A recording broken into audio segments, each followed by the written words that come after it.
নমস্কাৰ বন্ধুসকল, কি খবৰ? আশা কৰোঁ ভালেই আছে। বন্ধুসকল, ইণ্ডিয়ান আৰ্মিৰ ফালৰ পৰা নতুনকৈ পদ মুকলি কৰা হৈছে।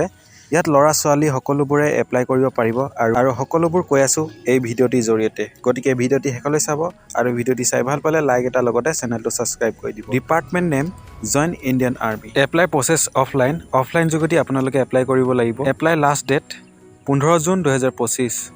Post name havildar and subedar. Vacancy কোনো ধৰণৰ আপডেট দিয়া নাই। Job location all India. Official notification release date 15 May 2025। Application offline start date 15 May 2025 আৰু application offline last date 15 June 2025। ইয়াৰ লাষ্ট ডেট হৈছে 15 জুন 2025। ইয়াত এপ্লাই কৰিবলৈ কোনো ধৰণৰ এপ্লিকেশ্যন ফিজ কাটিব নালাগে। এপ্লিকেশ্যন ফিজ নীল। অল কেটাগৰী এপ্লিকেশ্যন ফিজ নীল। ইয়াত এপ্লাই কৰিবলৈ হ'লে মিনিমাম এজ 17.5 পৰা 25 বছৰ হ'ব লাগিব। আপুনি যদি 30 ছেপ্টেম্বৰ 2000 চনৰ পৰা 1 অক্টোবৰ 2007 চনৰ ভিতৰত যদি আপুনি জন্ম হৈছে তেনেহ'লে আপোনালোকে এই পদসমূহত এপ্লাই কৰিব পাৰিব। ইয়াত এপ্লাই কৰিবলৈ চিম্পল মেট্ৰিক পাছ কৰিলে আপোনালোকে এপ্লাই কৰিব পাৰিব।